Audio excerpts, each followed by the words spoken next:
Guys, welcome to the night shift. This is where I take you guys on my journey home. Oh, what are you doing? God. And I get to deal with stuff like that. So, as I mentioned before, I got my Instagram up and going, and I've been following a few people on there, a couple friends and stuff. And I saw a post from Impulsive Throttle about how he met a fan at the QT near his house.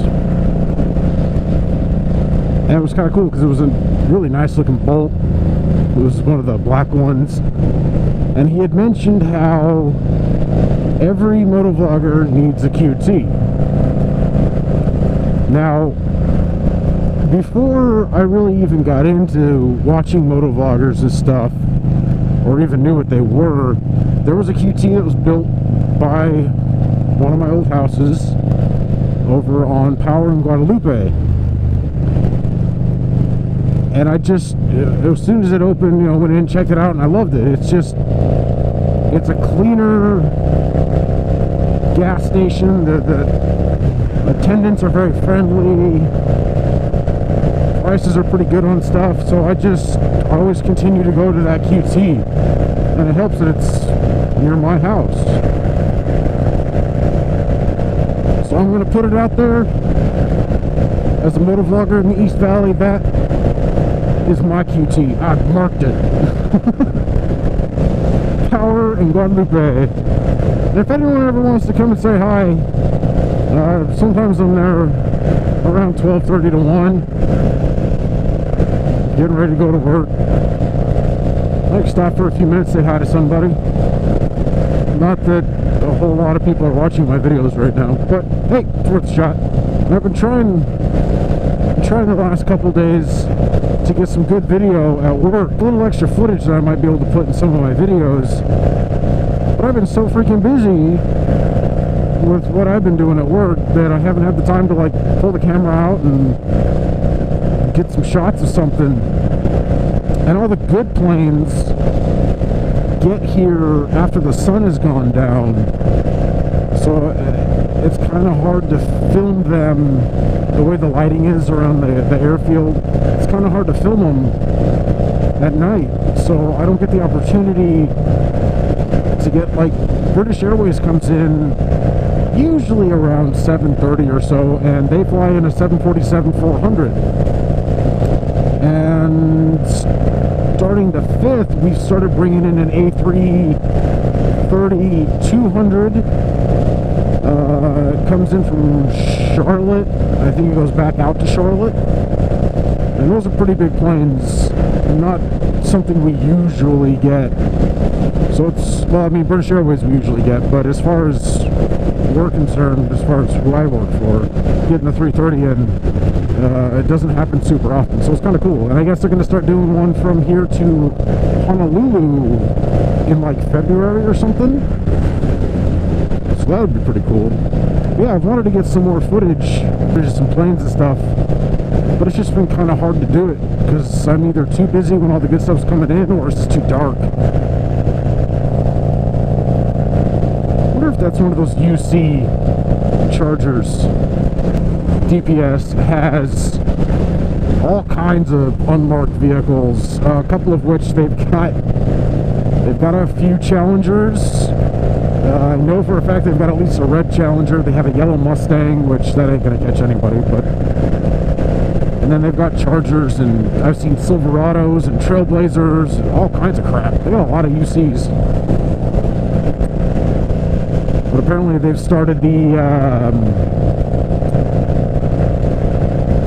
no speeding thing for this month, so I have to take it a little easy going home. I'd rather not have a ticket right now. I've already got enough financial problems as it is. I don't need a freaking ticket. As fun as it is to go fast, even on this thing, that's not something I need right now. Are you gonna get over or what? So you're okay. You're just gonna suck it up and go north. Good job, Snowbird. what is it, the 5 or the 6 P's? Proper prior planning prevents piss poor performance. Yeah. Properly plan your course of action prior to having it be too late. I don't know. Think ahead. That's all I'm saying. Ugh. Bumpy. This curve is not super friendly.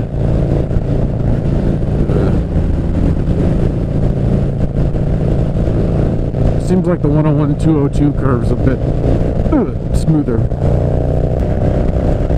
I still cannot get over the weather right now. It is just so gorgeous out. It's perfect for riding right now. It's cool enough, but it's not cold. It's just...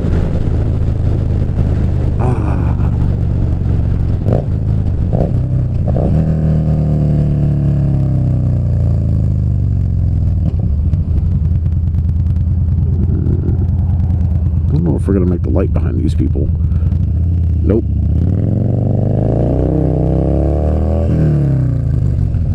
Freaking people, man.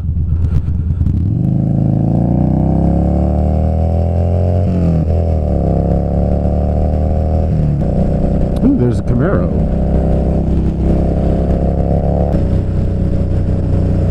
Coolio. I do like the 5th and 6th gens. I wasn't initially a fan of the 6th gen because I kind of seen all the first pictures and everything they put out for it. It seemed like it was just the same car. The windows looked the same, the doors looked the same. It looked like what they had done with the 2nd generation Camaro, where they changed the bumpers from 77 to 78. They went from the big chrome bumpers to the polyurethanes, and that's what it kind of looked like they had done with the 6th gen. But then better photos came out, and I actually got to see one in person finally. There are some differences. I mean, it looks very similar, but there are some big differences. And the more I got to looking at it, the more I really like it. It's just, there are a lot more subtle lines and stuff that, you know, every time you look at it, you kind of find a different line, a different feature, and it looks really nice. One of these days I'll have one of those. That'll be the dream cars in the garage when I'm probably like 40 or 50 and close to retirement or something, and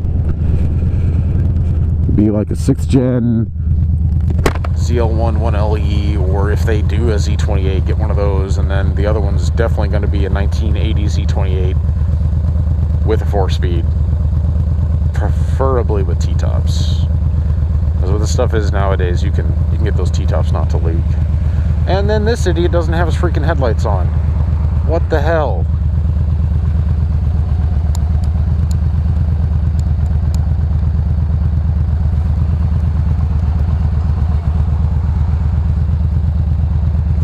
There you go. Jesus. That is like my... aside from no turn signals, no headlights at night is one of my biggest pet peeves. That is so freaking dangerous. I don't know how many times I've narrowly avoided an accident because somebody didn't have their damn headlights on.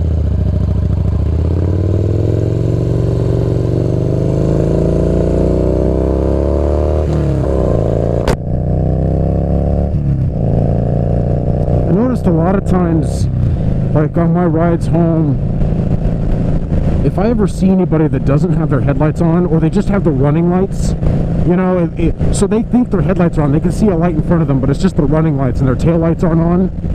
Most of the time I see that, it's a Ford Focus, or some variety of a little Ford like that, or it's a Nissan. I've seen it so many times between those two kinds of cars.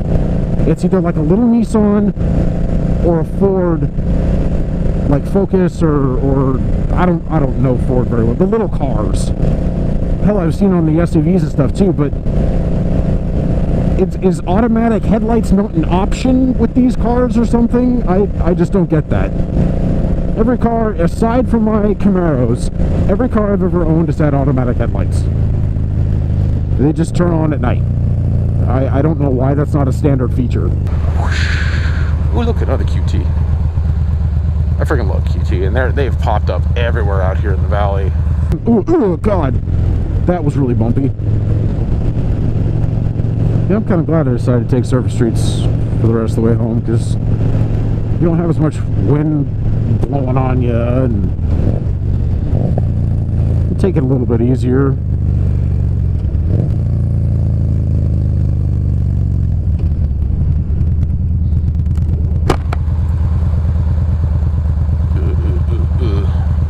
Some of the roads on this side of town are a little bit bumpy though.